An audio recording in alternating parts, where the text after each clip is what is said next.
puji dan syukur kita panjatkan kehadirat Allah Subhanahu wa Ta'ala, Tuhan yang Maha Esa, karena tentu atas limpahan rahmat dan karunia-Nya sehingga di sore hari yang penuh dengan keberkahan ini kita semua masih diberikan keringanan langkah untuk dapat hadir dalam rangkaian acara Samarinda Berzakat. Salawat teriring salam tidak lupa kita haturkan kepada junjungan kita Nabi besar Muhammad sallallahu alaihi wasallam, Nabi akhir zaman, Nabi yang tentunya tidak pernah berhenti kita menantikan syafaatnya di yaumul kiamat nanti. Amin amin ya rabbal alamin. Salah satu sektor yang potensial untuk mendongkrak efektivitas upaya penanganan kemiskinan di perkotaan adalah melalui optimalisasi penyaluran zakat kepada masyarakat yang membutuhkan. Pemerintah Kota Samarinda berkolaborasi bersama Basnas Kota Samarinda kembali melaksanakan Gebyar Samarinda Berzakat. Gebyar Samarinda Berzakat ini bertujuan untuk menghimpun zakat, infak dan sodakoh dari pegawai di lingkungan pemerintah Kota Samarinda serta kemudian disalurkan kepada yang berhak menerimanya. Semoga kita semua sebagai bagian dari pemerintah Kota Samarinda selalu diberikan kemampuan dan kemauan untuk membayar zakat demi sukses keberlanjutan untuk Samarinda maju. Amin, amin ya rabbal alamin. Dan mengawali acara kita pada sore hari ini, marilah bersama-sama kita dengarkan lantunan ayat suci Al-Quran yang akan dilantunkan oleh Ustadz Arman SPDI. Kepada beliau disilakan. Bismillahirrahmanirrahim.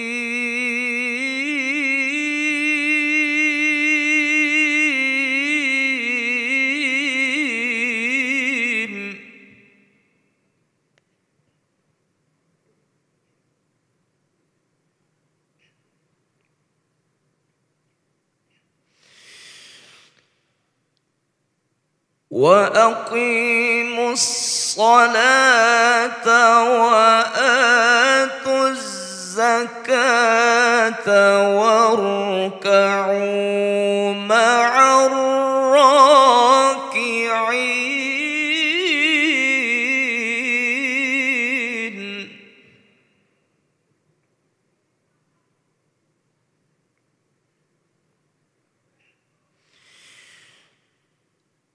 وَأَقِيمُوا الصَّلَاةَ وَآتُوا الزَّكَاةَ وَارْكَعُوا مَعَ الرَّاكِعِينَ.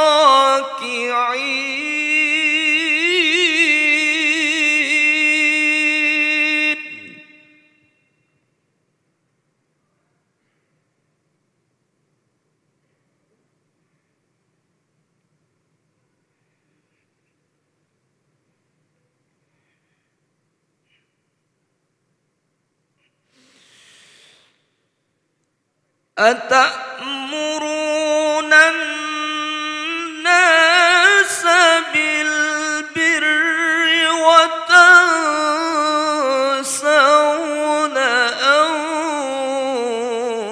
أَنفُسَكُمْ وَأَنْتُمْ تَتْلُونَ الْكِتَابَ.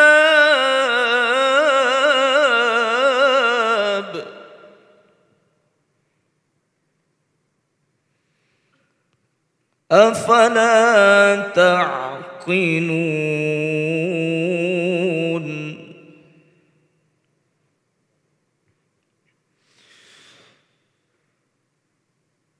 وَاسْتَعِينُوا بِالصَّبْرِ وَالصَّلَاةِ وَإِنَّهَا لَكَبِيرَةٌ إِلَّا عَلَى الْخَاشِعِينَ.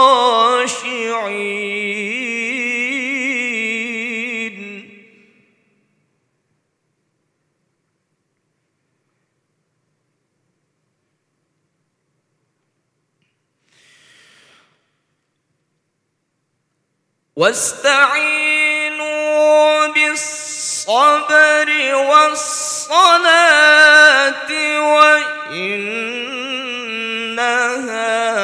لكبيرة إلا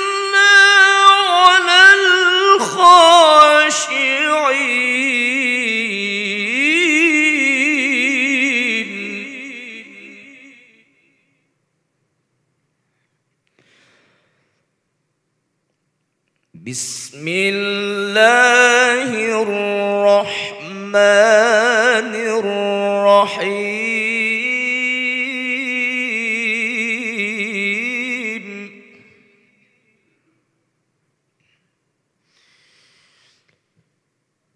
شهر رمضان الذي أنزل فيه القرآن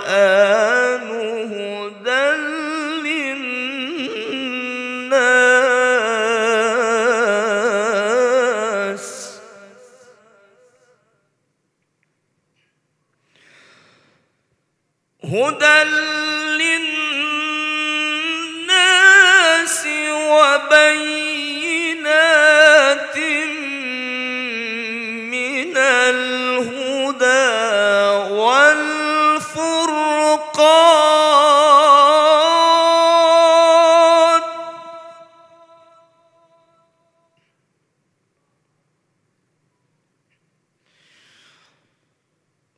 فمن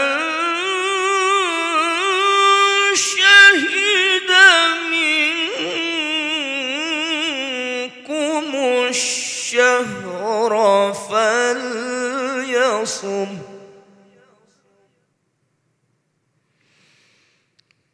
ومن كان مريضا أو على سفر فعدة من أيام أخر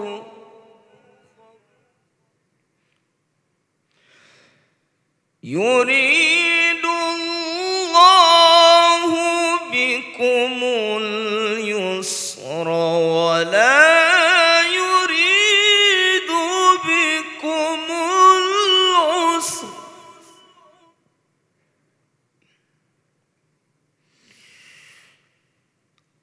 ولتكملوا العدة ولتكبروا الله على ما هداكم ولعلكم تشكرون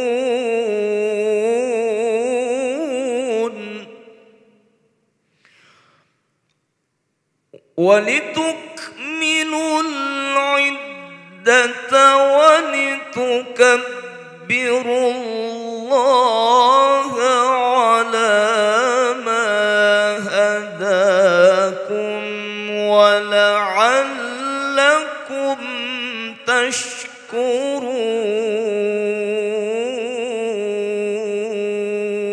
تشكرون صدق الله العظيم.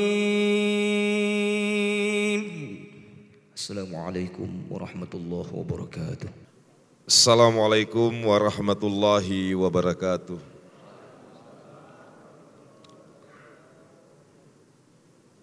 Alhamdulillahi rabbil alamin wa bihi nasta'in wala umurid dunya waddin. Salatu wassalamu ala asyrafil anbiya'i wal mursalin wa ala alihi wa ashabihil mujahidin at-tahirin. Asyhadu an la ilaha illallah wa asyhadu anna Muhammadan abduhu wa rasuluhu rahmatan lil alamin. Allahumma sallim wa sallim wa barik ala sayyidina Muhammad wa ala alihi wa sabbihi ajmain amma ba'du. Yang kita hormati dan insya Allah juga dihormati dan dimuliakan oleh Allah Subhanahu wa Ta'ala, Bapak Wakil Wali Kota Samarinda, Bapak Haji Saifuddin Zuhri beserta Ibu Wawali, mohon maaf, Bu Wali Kotanya ada kegiatan sama di rumah sehingga tadi saya diamanahkan untuk menyampaikan kepada Ibu Wawali, Ibu Wali Kota minta maaf pada hari ini belum bisa bersama. Juga kepada Pak Sekda, para asisten dan seluruh pimpinan OPD dan semua pejabat serta semua hadirin pada kesempatan sore hari ini, insya Allah juga dihormati dan dimuliakan oleh Allah Subhanahu wa Ta'ala. Bapak dan Ibu semua, sebenarnya jatah saya itu sambutan saja. Mungkin karena basnasnya, zakatnya belum masuk, infaknya belum masuk, sehingga manggil penceramah yang pakai honor belum bisa. Giliran kalau ada yang gratis-gratis, wali kota yang disuruh ceramah. Kemungkinan itu.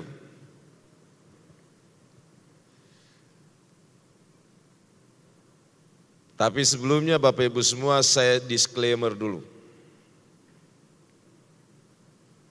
Pertama, kalaupun ada yang saya sampaikan,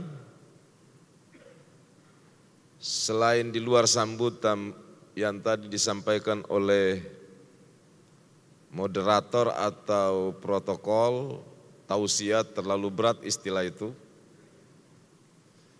Kalaupun ada yang berkonotasi ke sana, maka saya disclaimer lebih duluan. Insya Allah itu adalah pendapat, itu adalah hasil belajar, mendengar dari para guru, dari membaca kitab, belajar buku, sehingga mudah-mudahan kita termasuk orang yang bisa lapang menerima ilmu dari mana saja, selama itu mengandung kebaikan. Kalau penyampaian saya ada yang salah atau di luar manhaj al-islami yang Bapak Ibu semua yakini, maka itu pasti datanya kekurangan dan kekeliruan saya dalam belajar taklim selama ini. Semoga Allah mengampuni saya dan bisa memberikan pelajaran hikmah, tambahan ilmu di masa-masa yang akan datang. Bapak Ibu sekalian, tadi qori kita membaca 2 surah dalam Al-Quran. Tadi itu protokol bilang saya tausiah, saya langsung mikir nih bawa apa? Lebih enaknya ngikuti qori aja. Qori tadi membawa melantungkan ayat-ayat Al-Quran setidak-tidaknya 2 surah. Pertama, Quran surah Al-Baqarah, surah kedua ayat 43 dan seterusnya.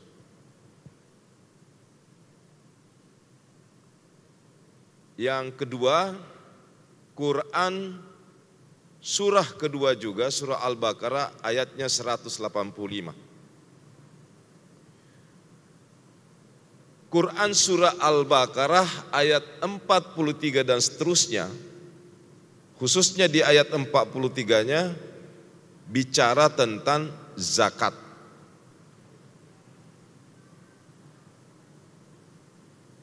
Di Quran surah kedua Al-Baqarah 185, Allah Azza wa Jalla bicara tentang puasa dan Quran. Ya kira-kira inilah yang kita bahas supaya memudahkan Pak Basnas. Bapak Ibu sekalian, hari ini pemerintah kota melaksanakan gerakan zakat Samarinda. Mudah-mudahan setelah ini atas dasar kesadaran spiritual kita mencintai namanya zakat. Kalau kita tahu rahasianya zakat, insya Allah kita akan cinta pada zakat. Bapak Ibu sekalian, zakat itu secara terminologi itu berasal dari dua kata. Satu, at-taharah. Yang kedua, an-nama. Zakat itu dalam perspektif at-tahara adalah bersuci, pembersihan. Ini kalau di luar sebenarnya tebal amplopnya ini.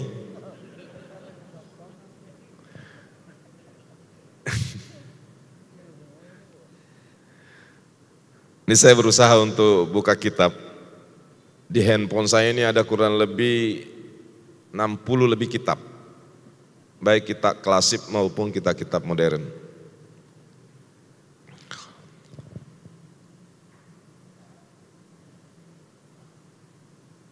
Dalam perspektif at-tahara, zakat itu berarti pensucian, pembersihan. Kemudian an-nama dalam perspektif itu berarti tumbuh, berkembang. Bapak Ibu sekalian, jamaah buka puasa yang dirahmati oleh Allah, zakat itu salah satu ibadah paling tua bersama dengan sholat, bersama dengan puasa. Jadi zakat itu bukan hanya datang pada masa Islam.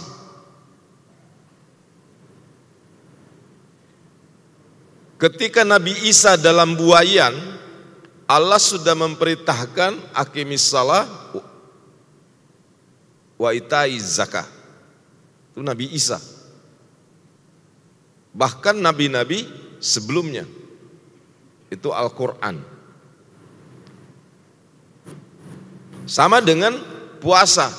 Puasa ini adalah ibadah yang sudah dilakukan oleh umat-umat sebelum kita.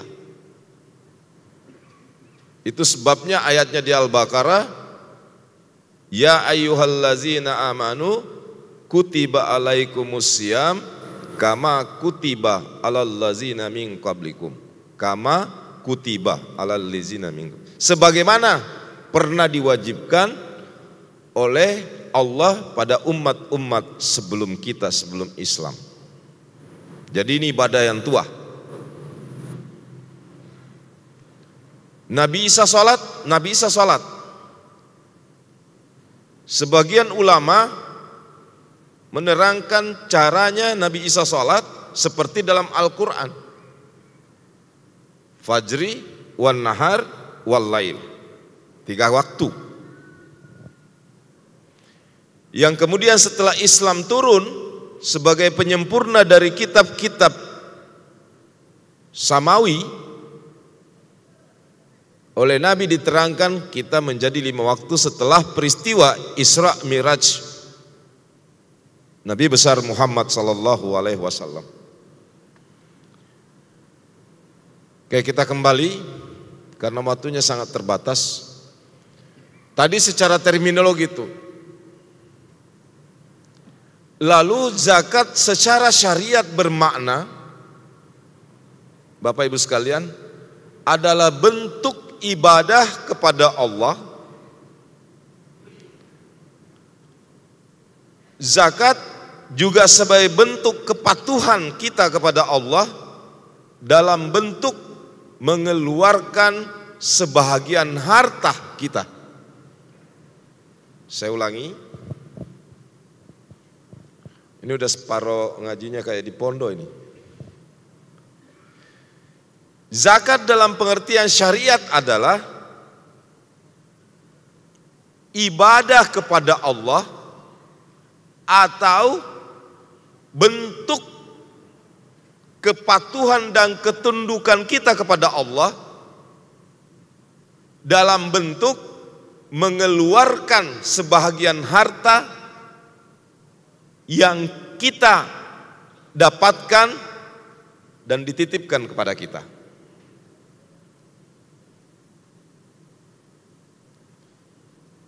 Kalau dalilnya banyak, sangat banyak. Kalau selain tadi di Quran surah Al-Baqarah ada di Muzammil dan lain-lain. Dan rata-rata pada fase, jadi zakat ini mengenal dua fase sebenarnya dalam ilmu sejarah. Ada fase Mekah, ada fase Madinah. Bapak Ibu sekalian, rata-rata perintah zakat itu selalu tersambung dengan sholat. Aqimis shalah wa atuz zakah, iqamus shalah wa itaiz zakah. Karena memang ini ibadah adalah ibadah tuah. Bahkan sebelum Nabi Muhammad SAW diutus untuk membawa risalah Islam.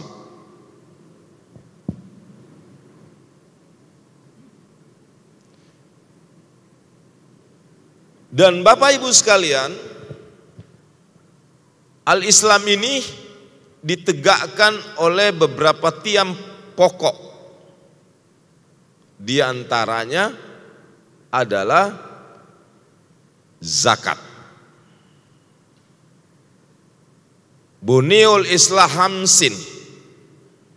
Wahid, asyhadu anna la ilaha illallah wa anna Muhammadar Rasulullah. Isnain, wa aqimis shalah. Thalatha, wa atuz zakah.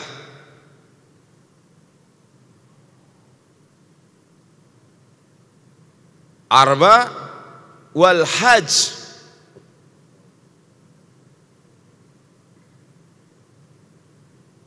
Dan hamsa, saum Ramadan. Atau dibalik, ada hadis yang menempatkan di urutan keempat, ada yang menempatkan di urutan kelima. Tapi salah satu tiang pokok perkara yang paling esensial dalam Islam setelah syahadat, sholat adalah zakat. Bapak Ibu sekalian,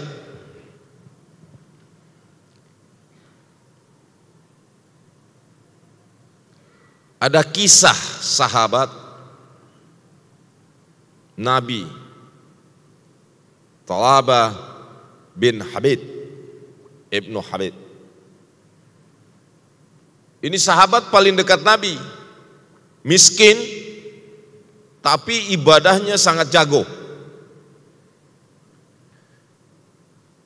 Lalu pada suatu hari dia minta menghadap pada Rasulullah, bolehkah saya berdoa untuk minta kekayaan?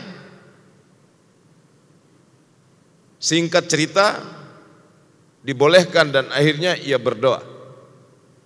Dikabulkan, kaya. Dimulai dari 2 pasang domba, jantan dan betina yang diberikan oleh Rasulullah kepada sahabat ini. Lalu berkembang, kaya raya. Setelah berdoa dikabulkan, sugih, mulai jarang beribadah. Tadinya 5 waktu ke masjid. Jadi lupa. Sampai akhirnya Allah uji hukum sekaligus, semua yang ada padanya dicabut, jadi miskin kembali.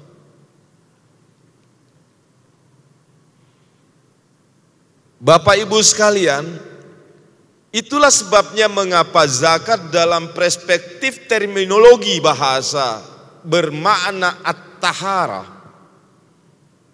Karena kita semua yang memiliki harta, soal besar dan kecil, sedang, semua kena kategori, terutama zakat fitrah ya, wajib.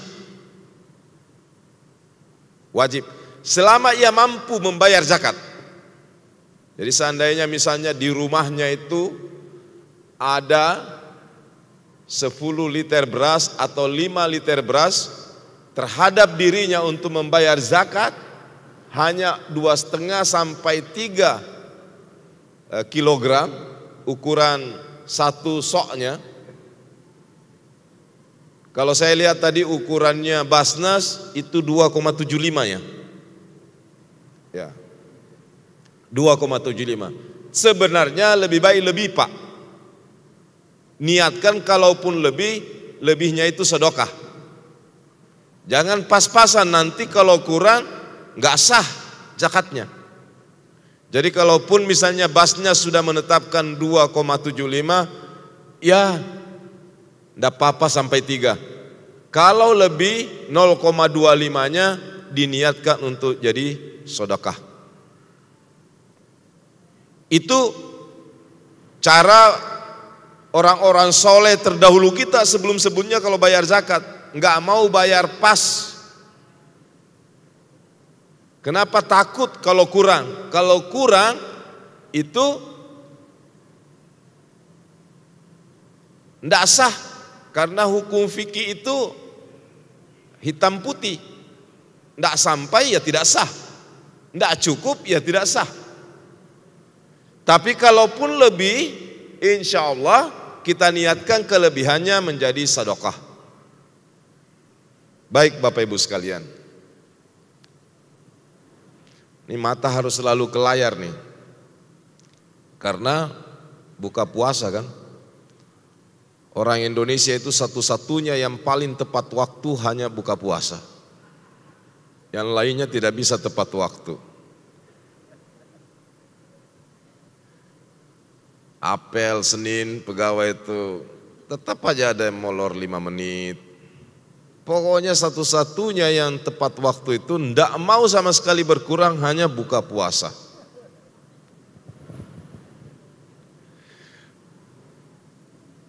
Zakat Bapak Ibu sekalian hukumnya wajib.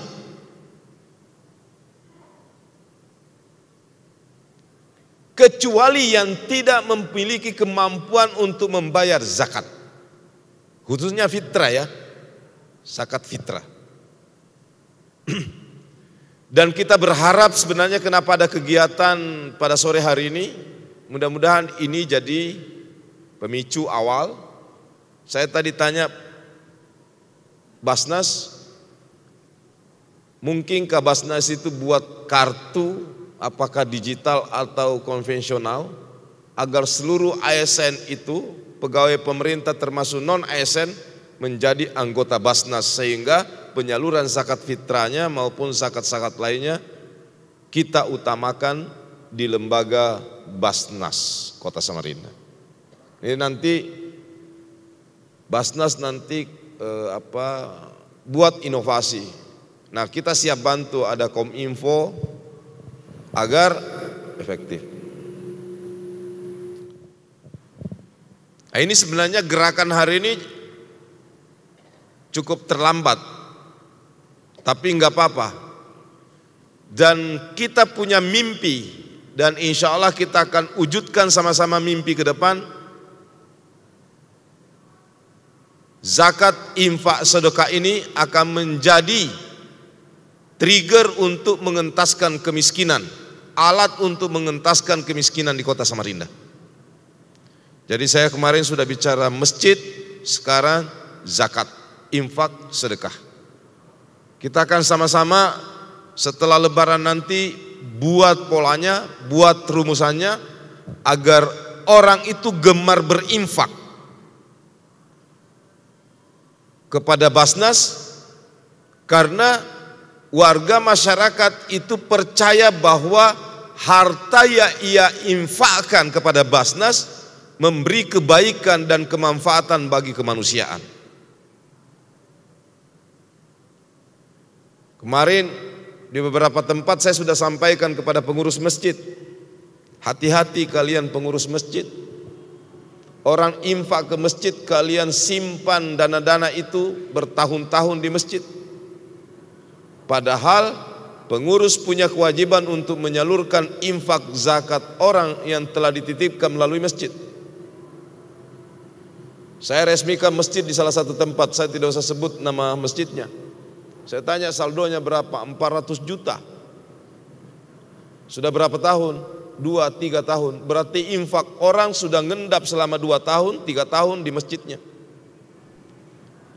Itu enggak disampaikan amanah orang. Itu pada sisi tertentu berpotensi untuk menjadi dosa. Karena infak umat tidak disalurkan. Efek sosialnya masyarakat muslim kita, umat bisa kurang kepercayaan kepada pengurus masjid. Masjidnya percaya, tapi kepada pengurusnya kurang percaya. Nah, kita akan jadikan masjid untuk menjadi alat untuk mengentaskan kemiskinan. Saldo-saldo masjid itu akan kita gerakan bersama Kementerian Agama untuk menjadi penggerak pengentasan kemiskinan, khususnya pada warga yang ada di lingkungan masjid. Nah, rasa-rasanya Bapak Ibu sekalian, di kota Samarinda ini tidak ada RT ya, tidak ada masjidnya. Jangan sampai saldo masjidnya habis untuk ngamplopi penceramah. Tapi kepada umat yang lain kurang bermanfaat. Baik Bapak Ibu sekalian, sekarang jam 18, masih ada waktu sedikit. Jadi hukumnya wajib.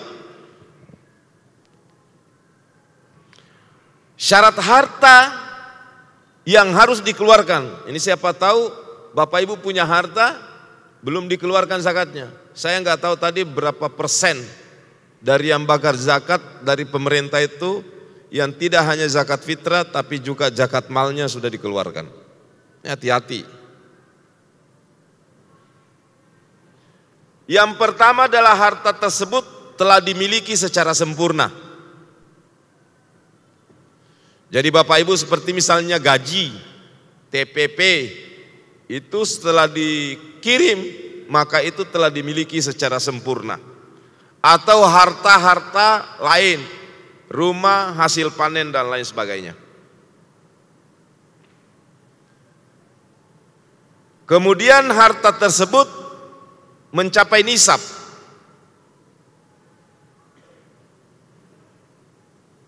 Serta telah mencapai haul 1 tahun dalam penguasaan.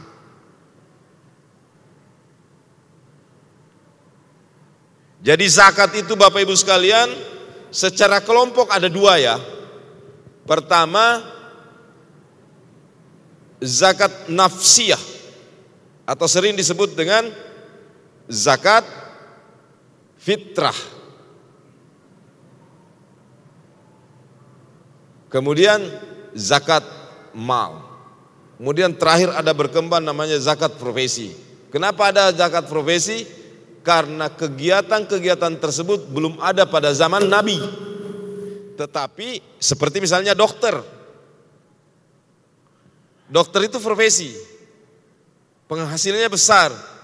Nisabnya sampai, haulnya kena. Tapi karena selama ini tidak diatur di dalam kodifikasi hukum Islam, maka kemudian diatur zakat profesi itu sekarang. Sama kedudukan hukumnya juga wajib.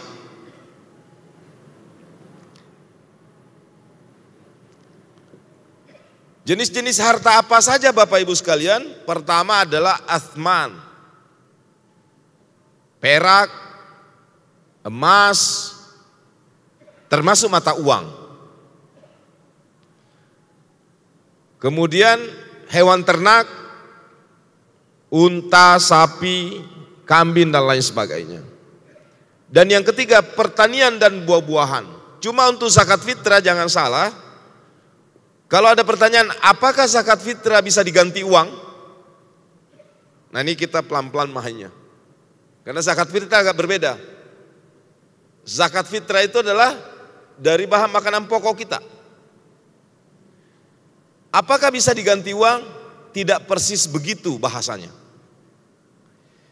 Jadi zakat fitrah itu dibayarkan dalam bentuk uang tapi tetap ditasbihkan untuk makanan pokok yang kita miliki. Jadi kita bayar misalnya berapa?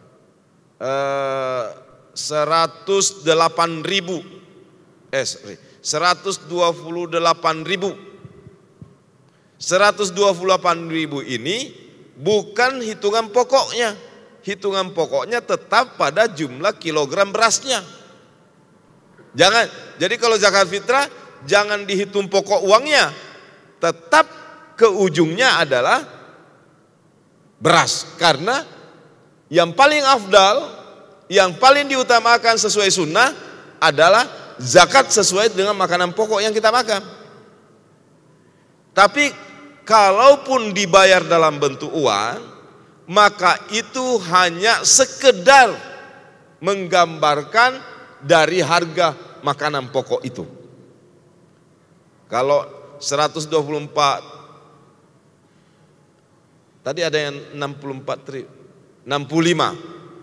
Kayak saya tadi ngambil yang 65. Karena saya nggak hafal di rumah itu beras pakai apa. Takutnya kurang, ternyata pakai yang 64, saya ambil yang tertinggi. Itu namanya sikap wara, hati-hati.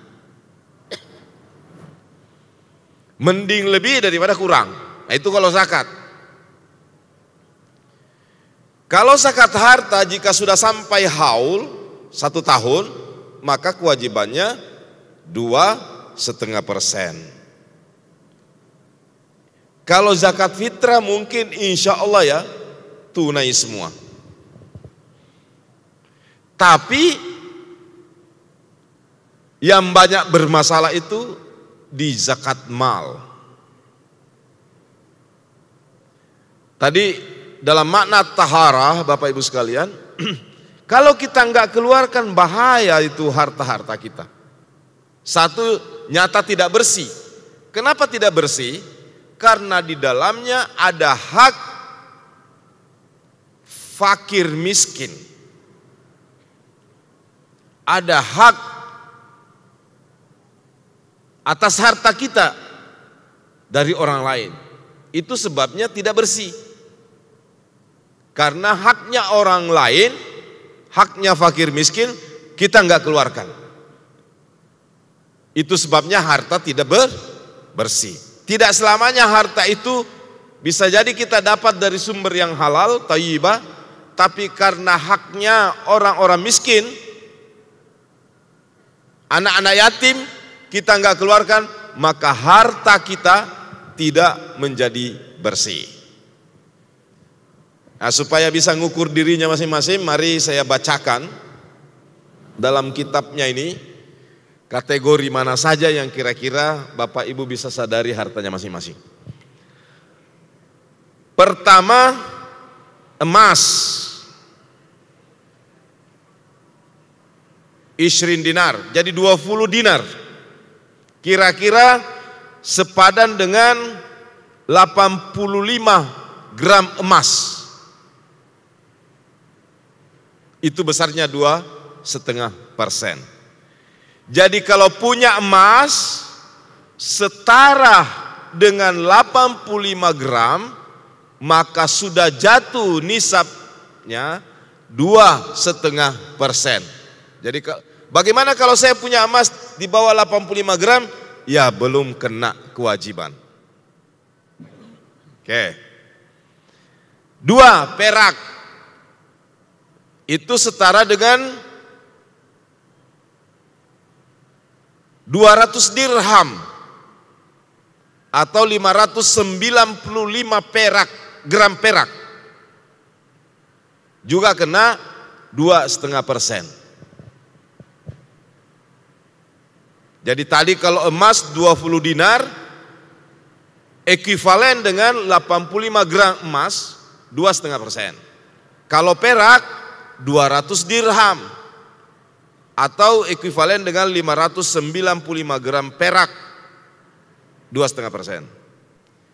Kemudian yang ketiga, mata uang atau uang kita, baik rupiah atau apa yang lain-lain.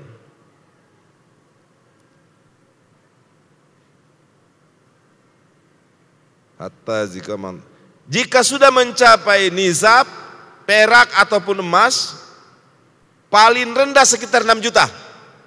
Rasa-rasanya bakal kena semua nih. Itu kena jatuh 2,5%. Nanti dicek aja Pak, siapa. Kalau misalnya ada kepala dinas enggak bayar zakat mal, berarti mudah-mudahan beliau karena belum tahu hukumnya berapa jatuhnya zakat mal itu. Bukan berarti sengaja. Jadi itu batasnya hanya 6 juta Pak. Jadi kita harus sudah mengeluarkan.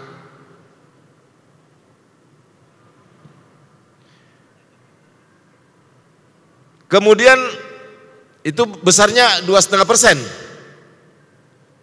Terserah Bapak Ibu sekalian, kita boleh bersembunyi, tapi tidak bisa bersembunyi di hadapan Allah.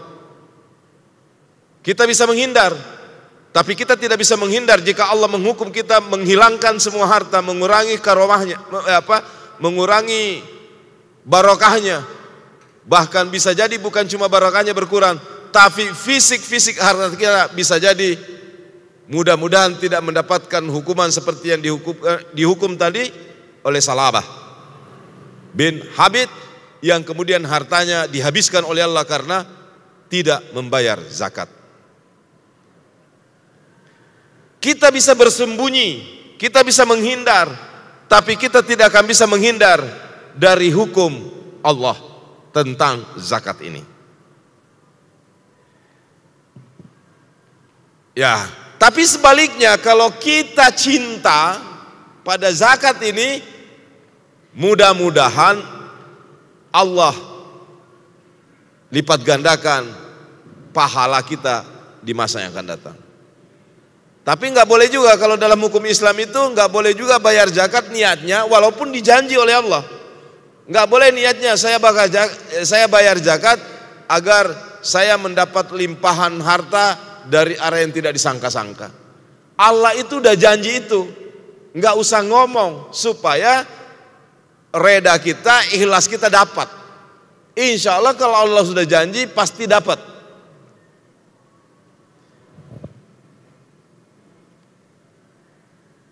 Bapak Ibu sekalian, yang berikut adalah hasil pertanian. Di sini dalam kita disebut hamzah wazak. Jadi 5 wazak itu setara dengan 720 kilogram. Jadi yang punya keramba, yang punya kebun setara dengan 720 kilogram, maka jatuhnya 10% jika pengairannya gratis. Jadi Bapak punya kebun atau keramba, untuk menghidupkan itu airnya didapat secara gratis, tidak dibeli dari PDAM, maka jatuh nilai persentasenya 10%. Tapi jika pengairannya dibutuhkan dengan mengeluarkan biaya, maka jatuhnya hanya 5%. Kemudian yang keenam, barang dagangan. Ini sengaja saya percepat, sengaja ini yang inti saya sebut karena supaya kita semua dapat mengetahui tentang golongan jenis mana saja yang kita dikenai kewajiban oleh syariat agama kita. Dan mungkin masih ada yang kita belum tahu sehingga belum membayarkan zakat-zakat mal kita. Yang keenam, barang dagangan. Jika sudah mencapai nisab, terutama nisab perak dan emas, yang juga batas minimumnya 6 juta, maka juga dijatuhkan 2,5%. Jadi kalau kita bergerak di bidang perdagangan, ada usaha, itu hanya disejajarkan dengan nisabnya perak, dengan nilai kira-kira kurang lebih 6 juta, maka juga udah kena kewajiban zakat 6,5%. Dan yang terakhir, rikas, harta karung. Mungkin nggak ada di antara kita itu jatuhnya 20%. Bapak Ibu sekalian, tiba saatnya kita yang terakhir, yakni siapa penerima zakat.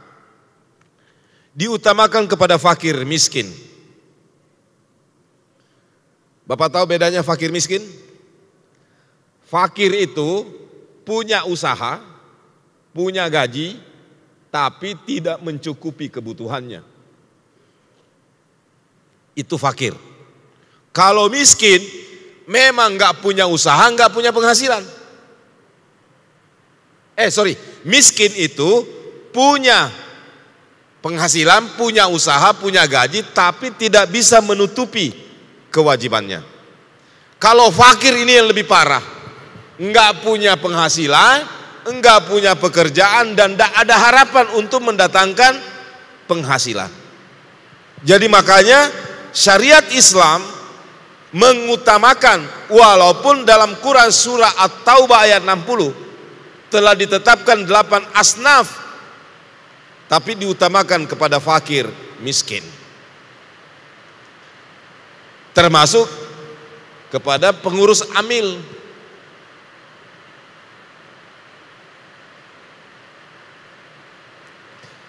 Kalau di sini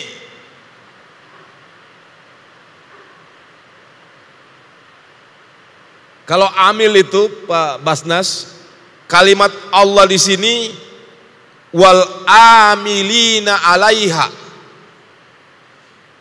Kata alaiha dalam hampir semua sepakat. Al amilina alaiha itu beban. Jadi amil itu memang harus berkeringat, Pak. Jadi ada kata alaiha setelah al amilina. Alaiha itu mengandung pengertian sebuah pekerjaan, sebuah profesi yang mengandung beban, pekerjaannya berat karena harus mengeluarkan tenaga. Jadi hati-hati Bapak Ibu, ya siapa tahu di lingkungannya sebagai pengurus masjid, lalu ditetapkan sebagai kelompok amil, nanti menerima pembagian zakat, tapi Bapak Ibu tidak mengeluarkan keringat, lebih baik dalam rangka berhati-hati jangan menerima. Karena tidak termasuk kategori amil zakat sebagaimana dalam Quran surah At-Taubah ayat 60, wal amilina alaiha. Alaiha itu artinya dalam ilmu tafsir Quran, pekerjaan itu mengandung beban, mengandung resiko berat. Sebagaimana dalam sejarah misalnya Abdurrahman bin Auf itu sampai ke negeri Yaman mengumpulkan zakat. Tidak nongkrong-nongkrong sambil merokok menunggu orang ngantar zakat, lalu ketika dibagi dapat bagian zakat. Jadi kalau sampai melakukan itu bisa dikategorikan memakan, menikmati hak yang seharusnya ia tidak nikmati. Kurang berapa?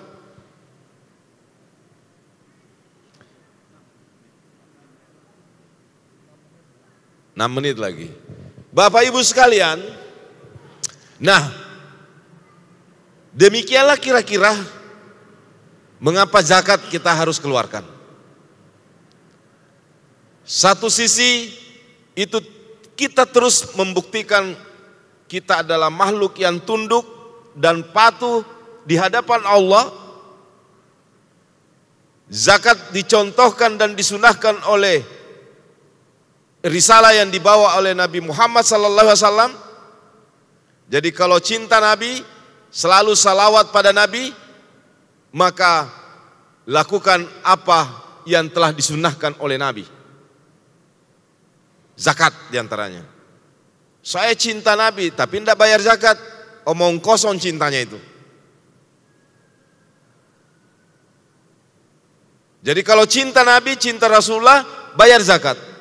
Patuh dan tunduk di hadap hukum Allah, bayar zakat, terutama zakat fitrah. Dan zakat harta yang sudah sampai nisab dan haulnya, untuk kita bayarkan zakatnya. Bapak Ibu sekalian, nanti bisa ketahuan tuh berapa yang bayar zakat fitrah tapi tidak bayar zakat mal. Kita doakan yang bayar zakat mal melalui Basnas, insya Allah makin mendapat barokah, makin mendapat sehat walafiat, umur yang panjang. Tapi yang nyembunyi-nyembunyikan seolah-olah enggak punya harta lalu tidak bayar zakat mal, mudah-mudahan mendapat hidayah dari Allah sehingga tergerak untuk mengeluarkan zakat malnya. Amin. Itulah Bapak Ibu sekalian. Dan ini ajaran yang bersumber dari Quran. Tadi saya bilang, Qori itu baca 2 surah, termasuk surah Al-Imran. Syahrul Ramadan allazi unzila fihil Qur'an hudan linnas wa bayyinati minal huda wal furqan. Di musalla Rabu yang lalu saya sudah menyampaikan ukuran kita terhadap Quran ada 4, Bapak Ibu semua. Mari kita periksa. Tadi zakat saya minta diperiksa. Saya juga periksa, wali kota periksa, semuanya periksa. Apakah kita sudah membayar?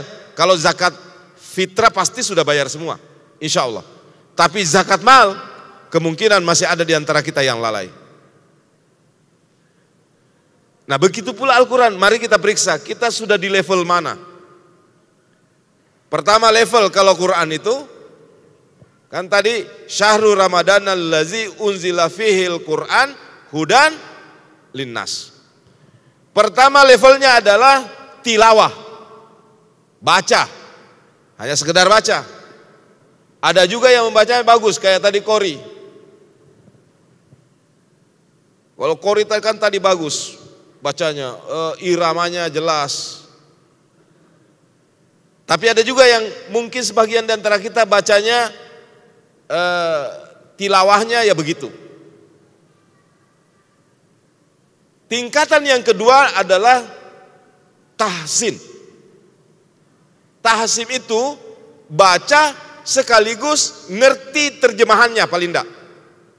Ngerti maknanya. Itu level kemampuan kedua, kualitas kita yang kedua. Bapak Ibu nanti ukur diri masing-masing, kira-kira kita sudah berada di level mana. Ada 4 level.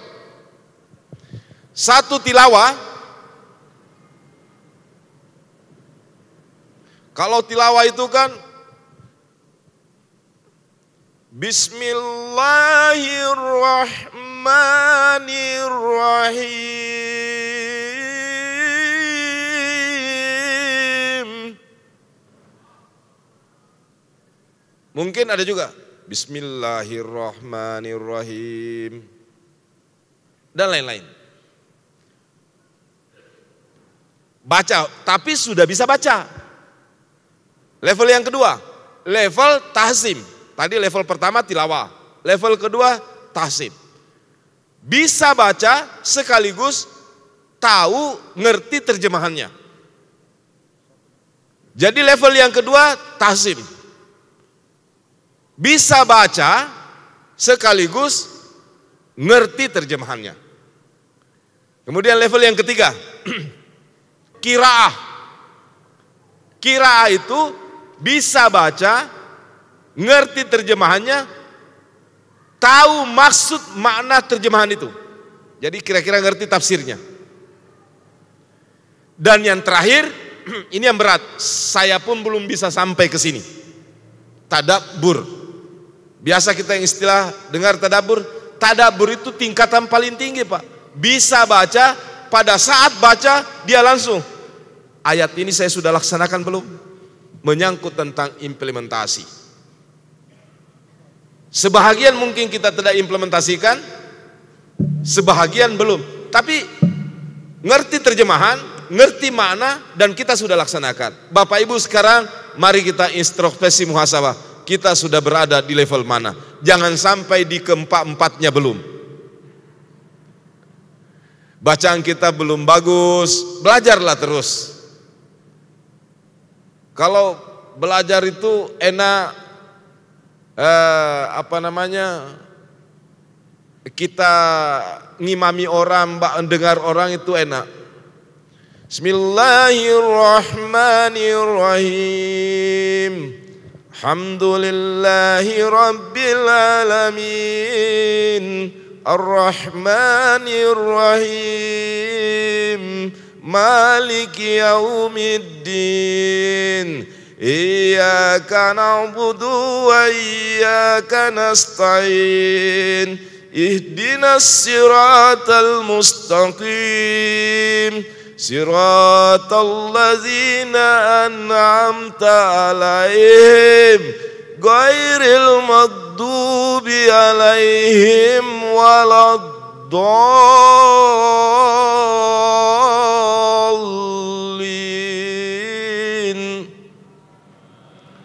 Pernah dengar suara Imam Masjidil Haram seperti ini?